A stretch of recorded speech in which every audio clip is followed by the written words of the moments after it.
Emotions are typically like the way that humans remember ideas.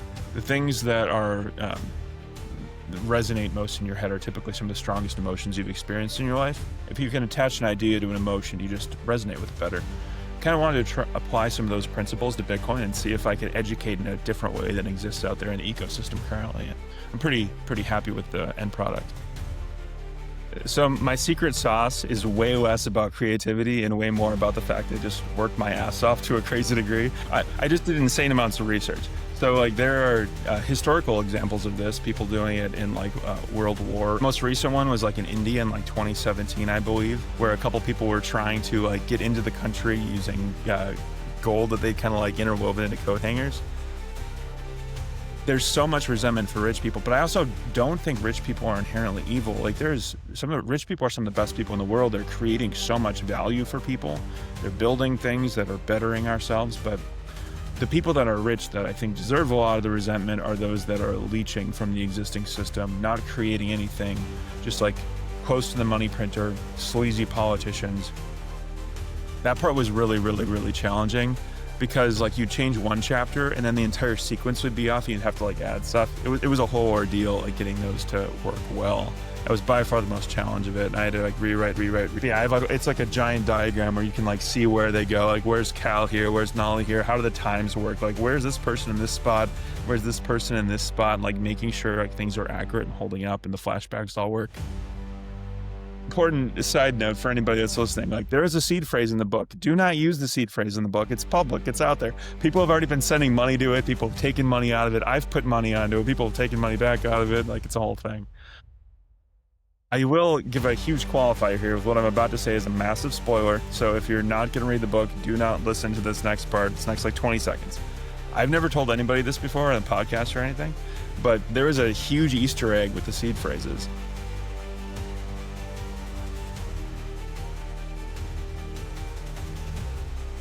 Welcome to the Bitcoin broadcast. Today we have on Michael Sullivan, the author of Blood of the Bourgeoisie. Phenomenal book. Tons of people are reading it. Thank you so much for joining me. How are you doing today, man? I'm doing great. Just pumped you just finished it. And it's been a just an overwhelming period of time with everybody checking it out and hearing people's thoughts on it. So thank you so much to you, and thank you so much to everybody else for giving me the time. Yeah, absolutely. Finished it about 30 minutes ago. I purposely didn't read the rest of it last night because I was like, I want to read it and it's fresh in my mind. And now we're recording. And I'm so glad that I read it though, because it was phenomenal. It was absolutely amazing book. But before we get into the book, I got to ask you, give me a little bit about your background, just like what you do, how you found Bitcoin, when you got into it, and what you've been up to. So I first got exposed to Bitcoin in like 2015, Silk Road kind of days, where just got exposure to it and figured out people were using internet money to buy crazy stuff. Like many people, like heard about it again in 2017 when some coworkers were gambling with shitcoins. And again in 2019, I just kept ignoring it because I really never even had exposure to Bitcoin as a whole. It was always just like crypto stuff and people speculating. Like never once did I hear how powerful freedom money could be or like the Austrian perspectives on money, like none of that stuff. Eventually 2020, 2021 came around. A lot more of the dollar debasement was happening. I started becoming much more interested in what was going on.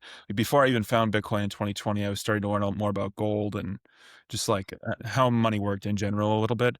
And then, yeah, in 2021, I essentially like realized this thing is still around. I've ignored it repeatedly. It's not failing. What is this? And just like it checked my ego at the door. Like I'm going to dedicate some time to learning about this. And like so many Bitcoiners do, just went deep down the rabbit hole really quickly. To the point where I basically dedicated the last 3 years of my life to writing a book about it. Like just there's so much gratitude for the network and whatnot. I felt like I had to give back some part of it, but that's kind of my orange pill journey. Yeah, I've been a novelist for the last 6 years too. This is my second book that just came out here, and yeah, I'm just pumped to share it with people. Awesome, man. So what did you do before writing, or is writing your full-time job, or what do you do? It's kind of a side gig, but it's been one that I've treated extremely seriously. I'm a software engineer, and I've been doing that for quite a long time too, which are very different, but very similar in some ways. A lot of like the tooling and like architecture aspects of software, I very much applied to the novels too. And I was self-taught as a software engineer. I just was very optimistic about technology back in like 2012 when I graduated college. And I decided to just ditch everything, change my entire life trajectory. Spent a little bit of time traveling. I backpacked around like Thailand and stuff, and then taught myself how to code over a course of like a year. Totally changed like paths. And I was a software engineer for a while. Now I'm kind of doing the same thing with noveling, where I just decided to go all into this thing, learn a new vocation, and give it my all. Dang, that's amazing. I've been to Thailand once. I spent like a month there. It was fun. But Yeah. no. All right, man. I got to ask you, where did you learn to write? Did you take any courses or did you just start writing novels one day? Yeah, so I mentioned the software thing. Before that, even I taught myself how to play guitar. Like I always have loved learning. I've been like obsessed with learning since I was younger. I love throwing my entire consciousness at like a problem or something and creating stuff. So I kind of learned how to learn through that. So the software engineering was another like example of doing that same kind of thing. And then when I started writing, I actually had started just journaling years before I even formally started fiction writing, and I just enjoyed it as a way to think through ideas and like kind of like crystallized thoughts that were floating around in the back of my mind. And eventually I had like just, I wanted to create something for other people and just started creating a novel. And then, yeah, went pretty hard there. Took tons and tons of like courses, studied from authors. I read a huge variety of different styles of fiction too, to try to just like understand what kind of story structures work better, what writing tactics capture attention, what things people are like, because everybody has different preferences too, but I just want to get exposed to all this different stuff. Very much self-taught with writing, but I'm a extremely rigorous study and try to like always be constantly challenging my beliefs and perceptions around stuff. Okay. Because before we were recording, we were talking about all of the Bitcoin books, and every one of them is kind of, it's like educational, it's straight to the point. It's very like, the history of money, and then it kind of jumps into, devaluation, and then it goes through like the history of downfalls of civilizations, and then it always brings up, where we are today when devaluing the dollar, and it's like, this is not sustainable. And then it kind of describes Bitcoin in that way. And then it's like, here's your solution. But I've never seen a book that somehow was like almost more educational. I don't know if it was because it was more fun to read. It's not as dry or what, but what was your motivation in writing something this style versus, just an educational book, like all the other books that we've read? I think fiction is this insanely underutilized tool for education. Um, like there's a different kind of learning that can happen when you're living inside of the head of a character who's doing something. So it's a much more pragmatic approach to learning about Bitcoin, where instead of going into the history, like at least in my experience, my least favorite teachers are the ones that just waxed poetically about some like historical thing with no context for how it affected me. I typically learn more in classes where I would like watch a movie that was thrilling about the time period, like Braveheart is an example of this, where you kind of like, oh, learn about this historical period because of an emotionally charged story. Like that is a fundamental truth of learning, that if you can like embed an idea into an emotion, it's stronger. And like for whatever reason, Bitcoiners just don't do that. They want to talk about the history of money. They don't have their ideas embedded into emotions. And emotions are typically like the way that humans remember ideas. The things that are resonate most in your head are typically some of the strongest emotions you've experienced in your life. If you can attach an idea to an emotion, you just resonate with it better. Kind of wanted to apply some of those principles to Bitcoin and see if I could educate in a different way than exists out there in the ecosystem currently. I'm pretty happy with the end product. Yeah, you should be. I think this book is honestly going to orange pill more normies than you think, because uh, there's people like me who will read every Bitcoin book that someone writes, and then I'm going to be like, babe, this book is phenomenal. You got to read it. And I'm going to give it to my wife, and then she's going to read it. And I've talked about Bitcoin to her for, since we started buying it in like 2017. And of course, she still asks me basic questions, like what's a seed phrase? She still doesn't know, what's a hardware wallet? And I'm like, how many times have I described this to her? But I swear, it's just like when you talk about Bitcoin, there's no emotion to it. So it just goes straight in, straight out, and they don't care. And so this type of book, I'm like, dude, every Bitcoiner that reads this is probably going to give it to their wife or significant other, and then it's going to get passed down to like a parent or someone else. I love this kind of orange pilling style. I mean, it's absolutely phenomenal. So congratulations on that. And I can't wait to just give it to even more people, because they're going to be like, huh, I didn't know Bitcoin was like that. I didn't know money was like that. And then they're going to have a story to connect it to. They're like, oh, what about Nala? And it's going to be fantastic. But I had anyway, a I had an experience giving Lynn Alden's Broken Money to a coworker and like going and having this giant book in my hand and seeing the look in her face when this intimidating like brick of monetary information was in her hands. And I'm like, this is not the best way to convey this thing. Like I've personally struggled to orange pill people too, but there's just so many learnings from trying this in the past unsuccessfully. And I've been a teacher in a couple different domains, and like it's just so much more important to inspire interest and to do things really like directly show them the utility rather than some like hyper logical argument for why you should be right. Like show me exactly how it can impact somebody. And like fiction is one of the only mediums that allows you to ride around in another person's head. Like you're literally experiencing their thoughts and thinking like what it would be like to be them.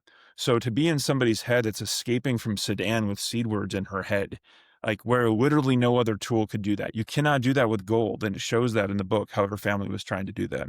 Like some of those things, just you cannot argue with the fact that there's no other technology or thing on the planet that could have done this in the same way that Bitcoin could. And it's in a packaging that's just captivating even for somebody that wouldn't want to read the Bitcoin Standard as much as I love the Bitcoin Standard. yeah. I was talking to Bitcoin Boys, BB, as we refer him to, and he was like, he read it in like 3-4 days or something, and he said he gave it to his mom, and he said he gave the Bitcoin Standard to his mom, and she didn't even make it through the first chapter before not reading anymore. She put it down. She gave your book to his mom, and she's already like 15 chapters in on day one or something, and she was already like, I didn't know you could do that with Bitcoin. I didn't know you could like store the value of it in your head. That's really cool. And I was like, dude, that's light bulb moment for so many people. I mean, you incorporated, I don't know how you did this, but how did you go about incorporating the most simple things about Bitcoin and making it fun?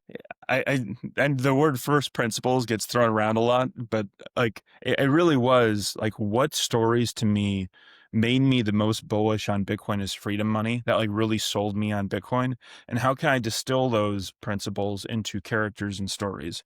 So like before I even had characters, I was thinking about like what ways can this story go or what things could it show that are going to most optimally show people like what could happen. And there's these just brilliant stories out there in the world. I really like some of the work that Alex Gladstein's doing with like human rights organization and some of the stories that he has shared and people like Roy Maboob. Like there's a lot of these individuals out there that have used Bitcoin in these really powerful ways. And I just don't think the average person knows about this. Like the average person just thinks Bitcoin and thinks like cryptocurrency and speculation. They don't think about it as like this tool that allows people so much power. And yeah, like it's just it's a different framing, and I guess so much more important to be captivating in my opinion than it is to be really, really data centric and accurate, which is typically what most Bitcoin books try to do. Yeah. Okay. Well, I want to ask you specifics about the book. So, if people are listening to this and you haven't read the book, there might be some spoilers. I'm not sure. We'll see where the conversation goes.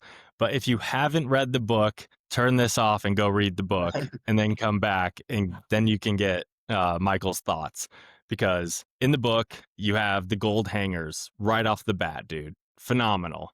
And as someone who obviously understands Bitcoin, and looks at gold, compares the two. How did you come up with this thought of like not gold bars, not like, gold coins? You were like figuring out a way to transport gold and you came up with this. How did you come up with this? So my secret sauce is way less about creativity and way more about the fact that I just worked my ass off to a crazy degree. I just did insane amounts of research. So like there are historical examples of this, people doing it in like World War. The most recent one was like in India in like 2017, I believe, where a couple people were trying to like get into the country using gold that they'd kind of like interwoven into coat hangers. So it's basically just tons of research and stuff, and like all so much of the plotline that happens with Nala is inspired on like real people doing similar things, and like some of the history around Omar al-Bashir and like the currency devaluation in Egypt. That's all like there'd be like 2 lines in the book about those things, but it was the result of like 50 hours of research and you watching all these videos on Sudan and stuff like that, and trying to find the most precise way to like put that information in the book for the reader. And it's crazy because the book touches on so many things. It pulls out a lot of different emotions. I was literally taking notes and I was like, every time I was like, okay, it portrays like freedom, sovereignty, and then, greed, politicians. And you just go down the list of like everything that's kind of happening in today's world. And so you can kind of connect it to a lot of what's happening in today's world. So did you purposely try to it was almost like a little stab at current situations, but even though this still does happen in today's world, but was it kind of a stab at today's world as well? Well, I really feel like Bitcoin is almost a better instantiation of like the American ethos than America currently is. Like the America that I grew up thinking exists more in Bitcoin, in my opinion, and Bitcoiners. Like I'm still really optimistic for the country as a whole, but that's just a general emotion that I've felt. So I don't even know that it was a super conscious thing. It just kind of came out because like again, writing this for 3 years. So it was like before the last election and all this, like I was watching people like just desperately crave socialism. I have so many friends that resent rich people. And like, I feel parts of myself in these characters too. Like I empathize so strongly with Nala and some of the stuff that she did. And I feel some rage for the elite class, but I also have like a giant part of Cal in me with more optimism. Like I'm probably more Cal than anybody. These things were like in the back of my mind because it was such a long duration of writing it that a lot of the things that happened in America over the last 3 years kind of became part of the book in just like subtle ways, you know? Yeah. No, I mean, look at what's kind of happening right now. I mean, the New York City mayor is probably going to get elected, and he's like the most openly socialist mayor that will ever be elected in the United States. Then you did touch on a point there is people like, hate rich people right now. I mean, how did you portray such like a bad, evil character of all these rich people, and then you like turned it into something good? Like, what kind of research did you do for that, or was that just like innate in you with like friends and context with like your social groups? Like, how did you go around that? That was one of the harder things to handle because I feel a lot of resentment towards rich people too. I think a lot of people do. Like we fundamentally know that something is wrong with the way that society is organized. So a lot of people take that and think that capitalism's the problem. Capitalism ain't the problem. It's like the fact that we actually live in a socialist regime where the money printer is controlled by a small group of people. It's basically communism, but people don't really understand that. Um, yeah, whole other like whole this kind of side thing there, but like there's so much resentment for rich people, but I also don't think rich people are inherently evil. Like there's some of the rich people are some of the best people in the world. They're creating so much value for people. They're building things that are bettering ourselves, but the people that are rich that I think deserve a lot of the resentment are those that are leeching from the existing system, not creating anything, just like close to the money printer, sleazy politicians. So I did try to have some people like that in the book that are the best representation of actually bad rich people that kind of deserve some of the negative repercussions. But one of the interesting things is like I feel a duality inside myself too about like I really resent this thing, but I'm really optimistic and like I kind of have that embedded into characters too, where Cal is the more optimistic and Nala is a little bit more like resentful of the way the world currently works. Yeah, you had such a good versus evil, but then you kind of also tied in almost like the good side of Bitcoin, the Cal side, the Mhm. optimism, the freedom that it can bring, the prosperity. And then you brought in the negative side that people are going to see Bitcoin.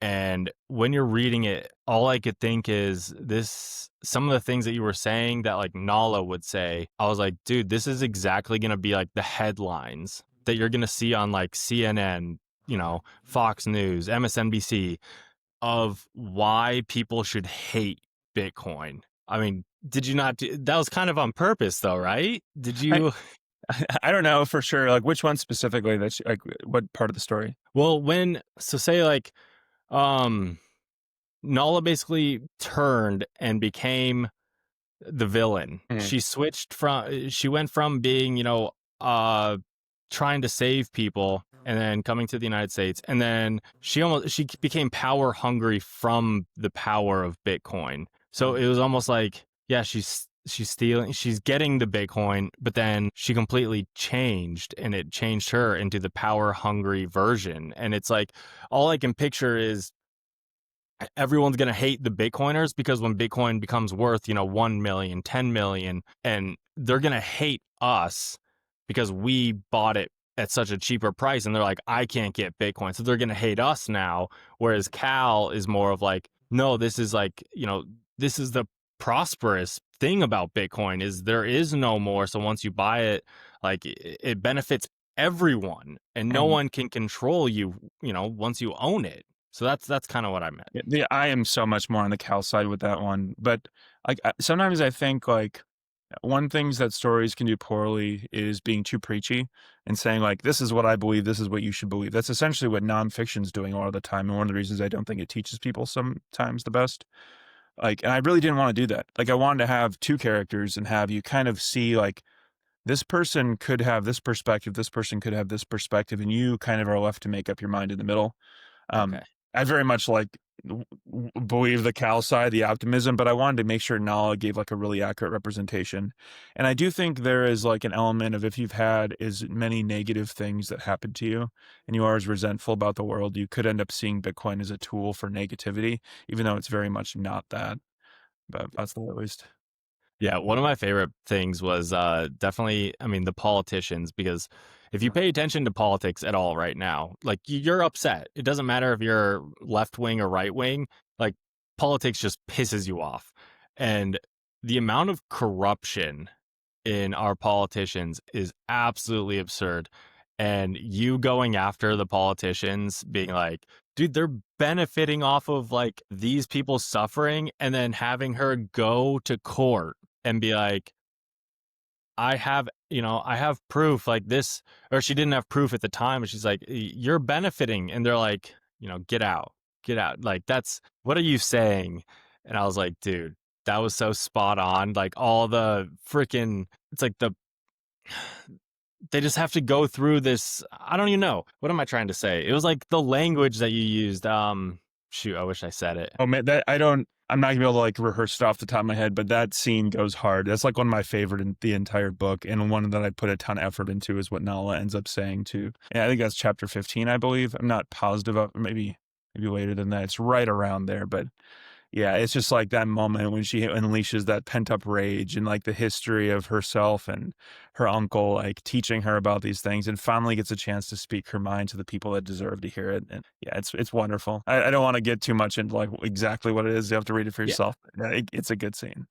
Yeah, I don't want to give like specifics away about the book, because I do want people to experience reading it for themselves. Because it's just fantastic from the start. You did touch on some things here. Jekyll Island. Why did you throw that in there? Most people don't know about Jekyll Island. I felt like I had to. It was such a like fun little Easter egg. Like again, lots of thought went into all the locations and stuff, and it kind of worked backwards from like, what are some little nuggets I can put in there to just, it doesn't have to go deep. Like, I didn't want to go crazy deep on anything, but enough to inspire interest and make things interesting. And Jackal Island is just like such a good thread to pull for somebody. Like, if you just start like learning about like what happened there, what it is, and like the beginnings of the central bank, it just seemed like a perfect one to put in there. And honestly, it's the kind of thing Nala would choose. Like, sometimes it's me architecting the story and deciding what should happen to best like communicate Bitcoin. But other times, like if I'm just in Nala's head, what would she want to do? Who would she hate? Who would she want to like punish and show? And what kind of symbolism would she use? Like that one, she'd be all about that. That was all her. No, that was awesome. I was like, when you dropped it, I was like, oh man. And the cool thing is because you dropped it and then you gave like this much of a background, like a tiny bit of a Mhm. background of what happened there. All I could think is, people are going to go research this now. They're going to Mhm. go look up what actually happened. And so that was a phenomenal job. I enjoyed that part. Yeah, that's one thing I don't think people realize is like this is Jekyll Island on the front cover of the book too, like the trees there.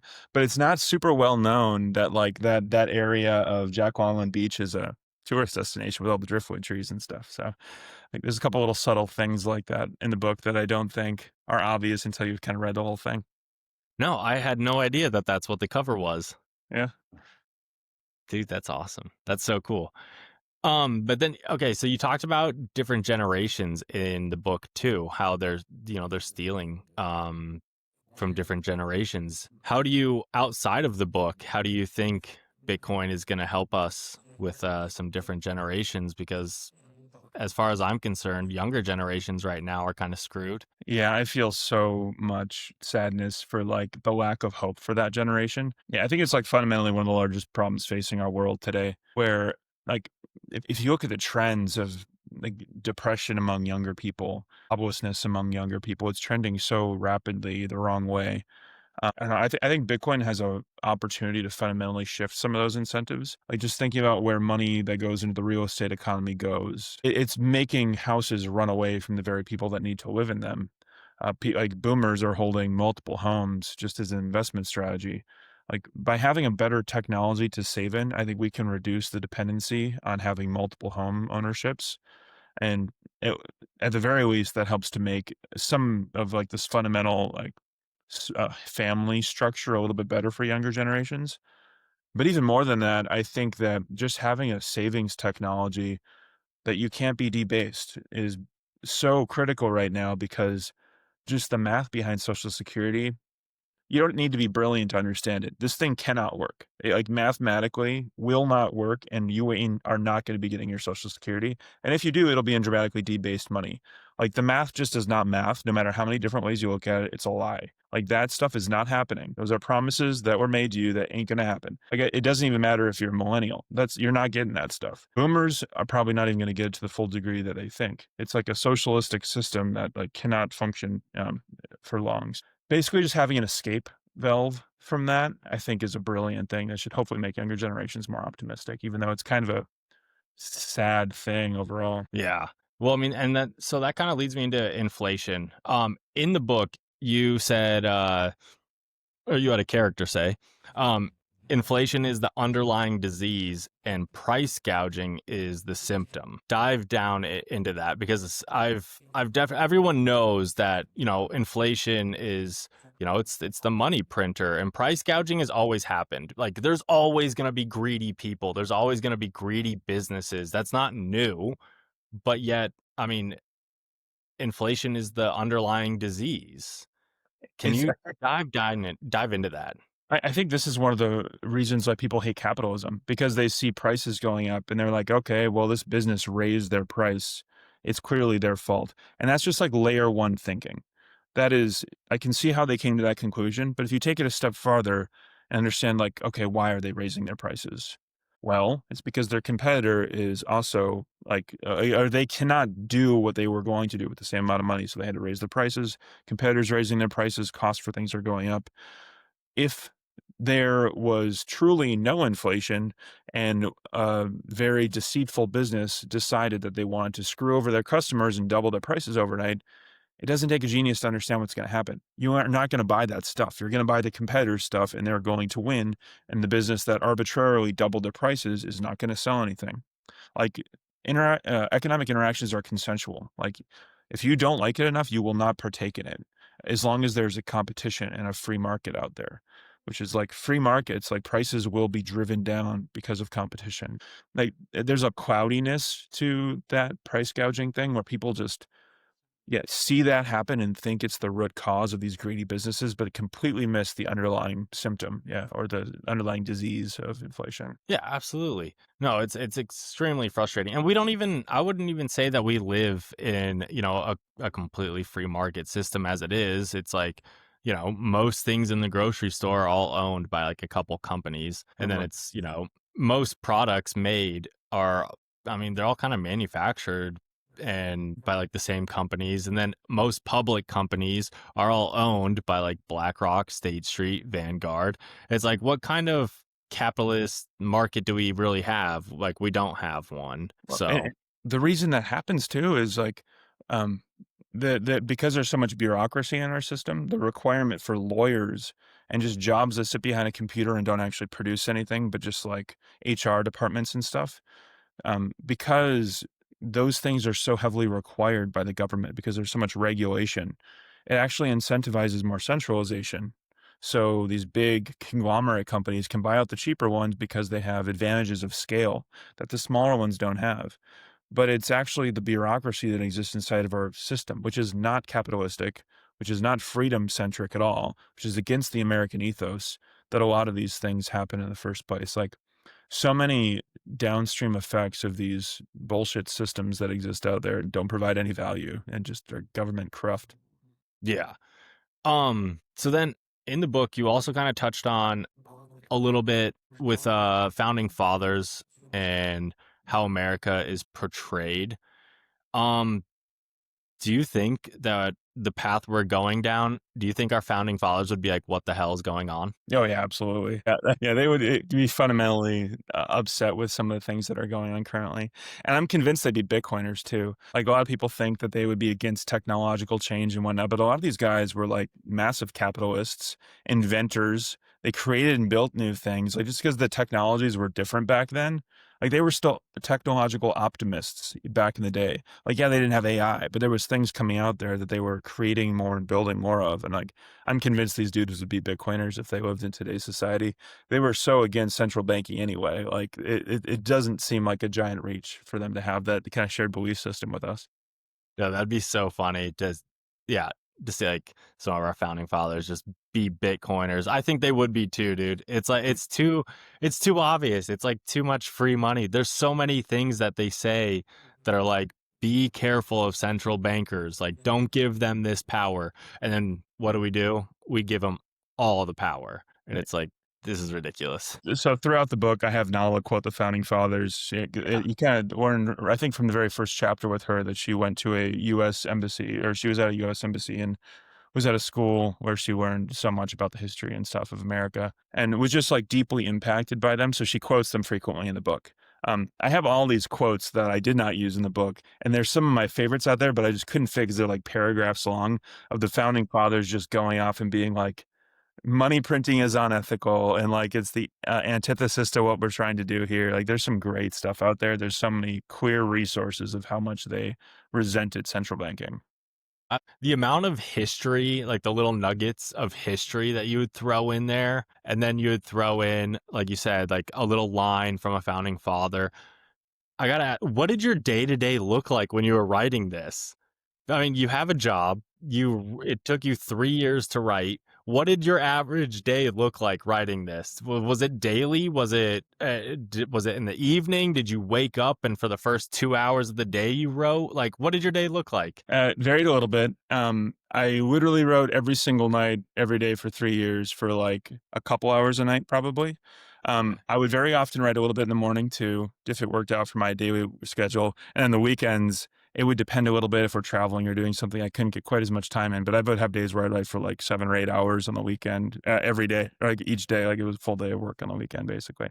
Just and in an ordinate amount of time to write this thing. A lot of the reason, like some of the details are in there, is just because of insane amounts of iteration. It's not like I had this grand vision from the first get go. It was just like thousands of hours of effort, basically. Yeah, when I first started reading it, I was blown away by your skill of being able to switch back and forth in between two completely different stories, basically, and they had no correlation at the beginning. You were just left there thinking like, at what point do these stories meet? And the whole time I was like, is it going to be like at the very end of the book? Is it going to be like, where is it? How is this going to come together?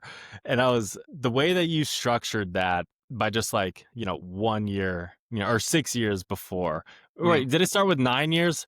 I can't remember right now. Yeah. Did it start 9 years? Yeah, 9 years for maybe the first couple chapters, then like 8 years, then 7 years, then 6 years, and eventually Yeah. intersecting. Yeah. Yeah, no, it was absolutely phenomenal.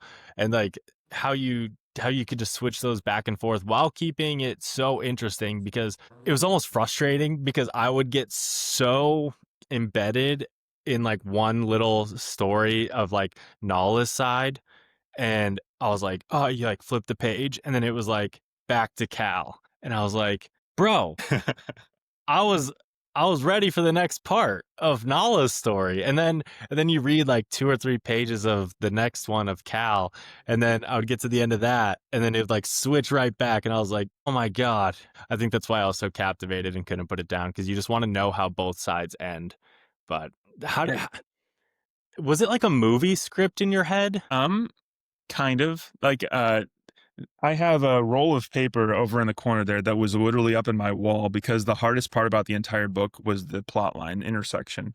Like what order stuff had to happen in, and then like how the plot lines ended up connecting and then overlapping for a period there, right? Where there's like all out of order and whatnot. That part was really, really, really challenging because like you change one chapter and then the entire sequence would be off. You'd have to like add stuff. It was a whole ordeal, like getting those to work well. That was by far the most challenge of it. I had to like rewrite. But yeah, it's like a giant diagram where you can like see where they go. Like where's Cal here? Where's Nolly here? How do the times work? Like where's this person in this spot? Where's this person in this spot? And like making sure like things are accurate and holding up and the flashbacks all work. That was by far the hardest part of the thing. Um, yeah, that definitely as I'm seeing it, it's like as a movie for sure. Like though, that's definitely I'm very much inspired by like the Christopher Nolans of the world. I always loved those style of movies where there's really complex like plot lines that intersect. Something else that's kind of like a dirty secret of mine is that I have a terrible attention span reading most books. Like people are like, "Oh yeah, you're really into fiction. You're an author. You like must read all sorts of fiction." And I do. I like a really wide variety of stuff. But I get absolutely crazy bored with like 90% of fiction out there, and I'm like really sensitive to being bored with stories for whatever reason. So I gave that about as much effort as I possibly could. We're like, this has to be captivating, even for somebody that doesn't normally read this style of book. Like it, more important than anything is like attention capture. Because if you actually want to communicate these aspects of Bitcoin, like it has to be good enough of a story, and I have to care enough about the characters, where even if they're like a little bit skeptical about this Bitcoin thing, they're going to keep reading. Where I can slowly build on the Bitcoin, because like the Bitcoin thing barely even takes place in the first few pages. Like you don't get any Bitcoin until like chapter 3, 4, like it starts getting just a little bit and it ramps up to the end where it's like the entire mechanic of how stuff finishes is based off of like multi-sig and whatnot. And like if I led with that, people would just be like, nah, not reading this, not interested in Bitcoin. But because you're so captivated and interested by the characters, you're able to like throw in these more complex Bitcoin ideas in a way that like people would just not get exposure to if they weren't interested. Yeah. One of the notes I wrote down was you made being able to memorize a seed phrase fun. How the hell did you do that? Because every time you talk to someone about having a seed phrase and you're like, you have to put it on metal, you gotta write it down, you gotta put it in a safe. It's like the most sacred thing ever. Dude, you made seed phrases cool. Well, I'm honored to hear that. Yeah, that was uh little writing techniques in there too of like ways like patterns for stuff to make it so it's easier to read, or like throwing in like really visceral experiences like in the early chapters, like her swallowing the pill thing, like having that Yeah. be like a visceral moment, like the alleyway where she's reading through them, having like somebody walking up, so there's a little bit of nervousness, having her think about it as she's crossing the border, like all those things are really, really emotional, dramatic, stressful moments. Like because I was saying earlier, like those emotions and physical things are core to how humans remember stuff. If I just sit down and you and I are talking and it's like a comfortable environment and whatever, we have a long conversation. If I mention the seed phrase thing, it's just not going to hit the same way as if you have these memories of crossing the Sudanese border and being prodded by a soldier with a gun. Like it's not your real memory, but you like kind of experience that in your head. And that's now associated with seed phrases is like a different kind of learning that could only happen in stuff like fiction. Yeah, it made me want to go like memorize all of it and just like keep repeating it. It's like, bro, you're messing with me. You're messing with my head as I'm reading this because it's making me want to do it.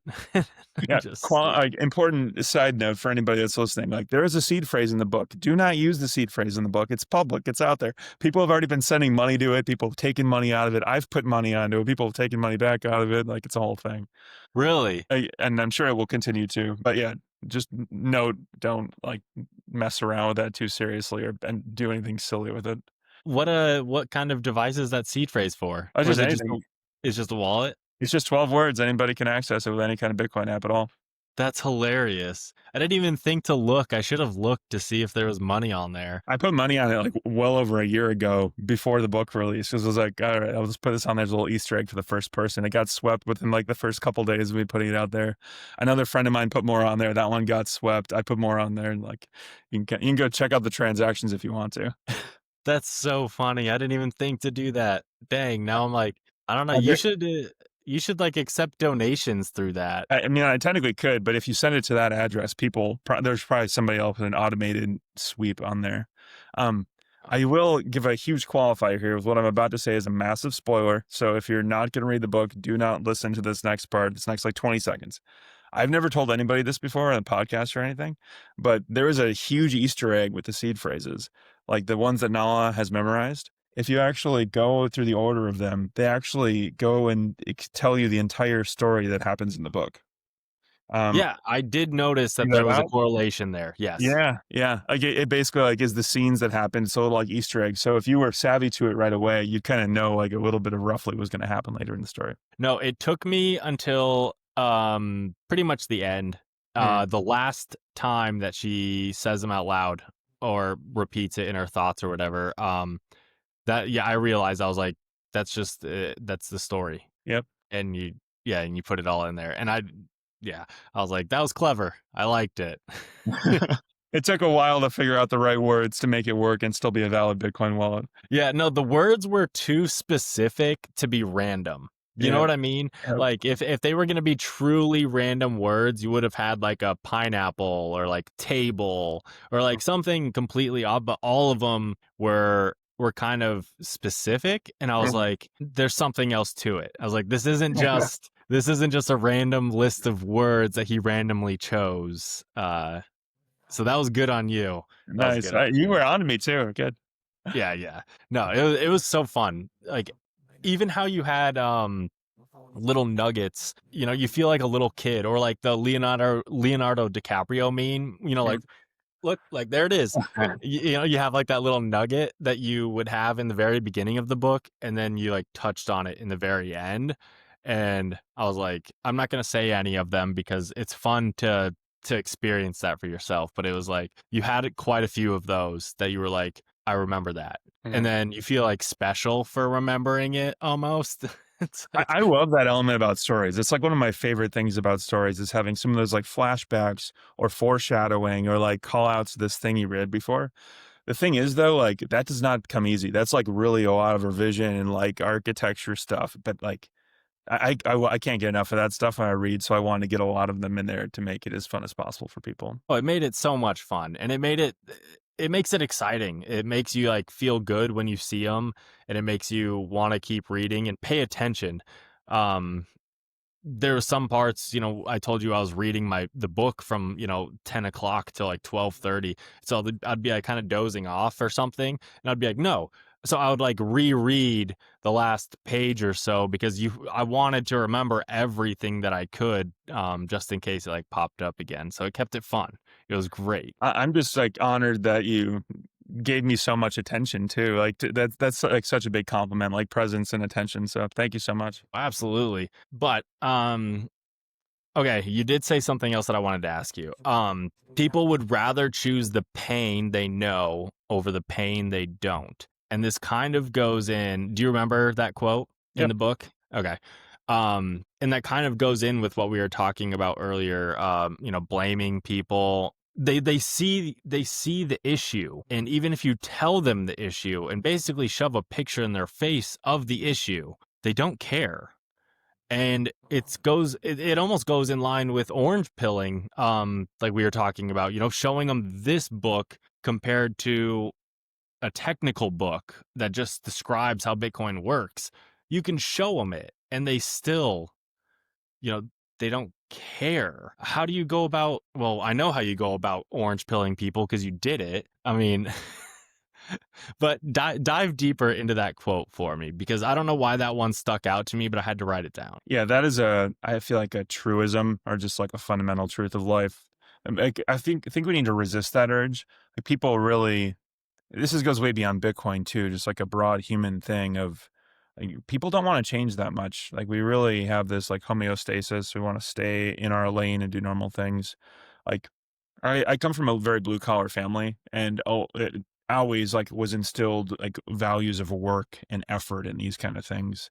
And I typically work in like white collar world. I'm very artistic, doing like writing and stuff like that.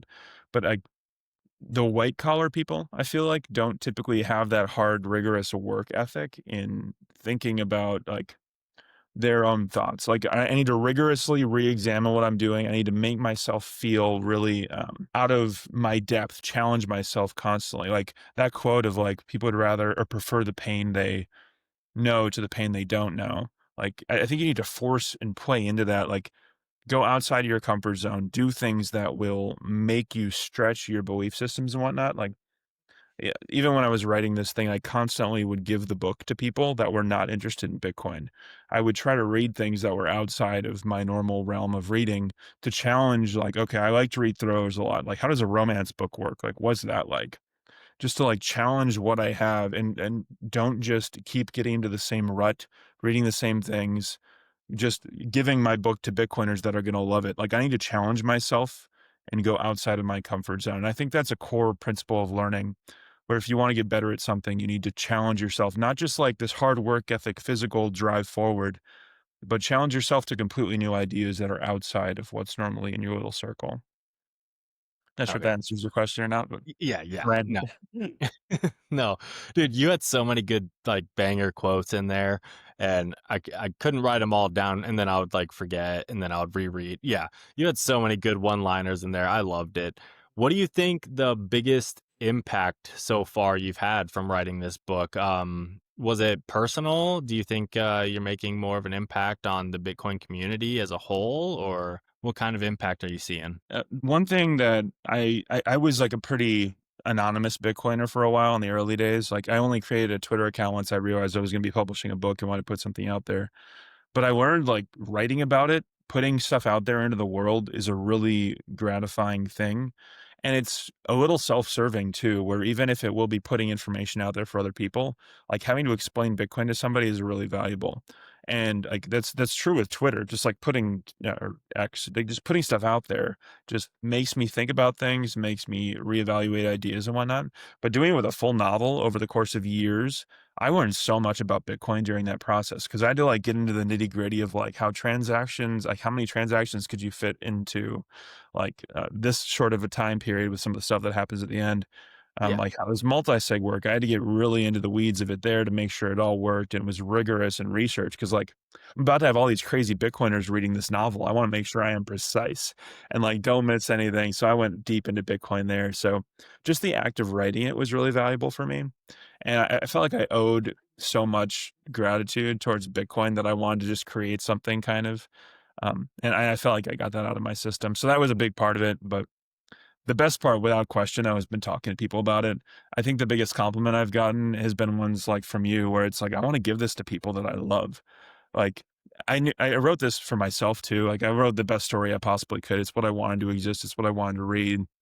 So it's one thing to hear positive stuff from Bitcoiners, but to hear Bitcoiners be like, dude, I'm going to give this one to my mom. I'm going to give this one to my wife because I think it has a better chance to orange pill them than these other books that I adore is the best compliment in the world. Like, thank you so much for that. And then I've heard that from a variety of people too, which has just been overwhelmingly positive. So I'm just not going yeah. to shut up about this thing. I'm going to keep putting it out there and hopefully I can help orange pill a few more people. No, absolutely. I'm gonna buy a copy for. I have three siblings, so they will each get a copy, and my parents will get a copy. So you'll sell a couple more here in a little bit. Is there gonna be a sequel? I want there to be a sequel very bad. I kind of didn't want to commit to it right away because I wasn't sure like how well received it would be and stuff. But I've got some ideas percolating right now. I kind of know roughly what I want to do, but it's in its infancy right now. And yeah, we'll see. I definitely cannot say anything about it because even with the first one, I kept it very tight under wraps until I was really confident I knew what I wanted it to be. At that point, I shared more about it. Yeah. Do not give anything away. Keep Yeah, it a secret until it's released. Do that. yeah, yeah. How Won't did say you? anymore. Okay, good, good. But there's hopes of a sequel, so I'll look forward to that in the next 3 years. I think I can do another one faster. I've learned a lot, got a lot of new tools, and I have a better idea this time around. Okay. And then How did you come up with the name? That happened so organically. Like I had a bunch of names. I had the book like for 2 years of writing it before I even named it or anything like that. But I was really inspired by the French Revolution and the bourgeoisie class that ended up getting like murdered, basically. In short, like um, I just think that that is a recurring thing that keeps happening societally, of like poor people hate rich people, want to kill rich people. But rather than like actually doing that, I think we're better off to change the fundamental systems. And I think Bitcoin has a way to completely eliminate that need for violence that exists. Like there's so much more political violence in the world today, Charlie Kirk assassination and all that stuff, man. It's like, I like, it's not going to change overnight. I know I saw, I love the shirt. Um, I don't know if it's going to change overnight, but I really do think that if we have a fairer system, it'll reduce the amount of violence that's out there. This is not like going to happen over, like, it's not tomorrow, it's not next week, it's probably not next year, but over time, if we have a fair monetary system and a better way to organize ourselves, I think we're less likely to have political violence. I wanted that to be included in the title. Plus, I love alliteration. So the two B's and Bitcoin, like there's all sorts of like subtle Bitcoin things, like the orange sunrise. I've always felt like Bitcoin is the beautiful orange sunrise coming over our shores and going to fill us with hope and optimism. Yeah, yeah. Next question. Is there going to be a potential movie, and can I be a character if you make a movie? I want a movie so bad, and I will give you a 100% yes on the character. I don't want to be Cal. I don't want a main role because that's way too much work, but I want to be a small part. Oh Just man, a we got small we got to part. get Bitcoiners to be like all sorts of little side characters. There's so many characters in the penthouse too, where you could just like have Bitcoiners, like famous Bitcoiners in the background and stuff like that. That'd be awesome. Yeah, don't make me a politician though. I do not want to be. You could be No. one of the soldiers or something like that, or one of Nala's crew. Yeah, yeah, yeah. Give me like oh, I'll have to think. I'll think of something and I'll run it past you. I'll be like, bro, I want to be this guy. Deal. Give me a role that's like just enough where where I can be excited that I'm in it and not just like one of the background characters walking past, but like I need a small role in there. No. I'll have to just like write you a couple new scenes just so we can get you some screen time. Yeah, yeah, there we go.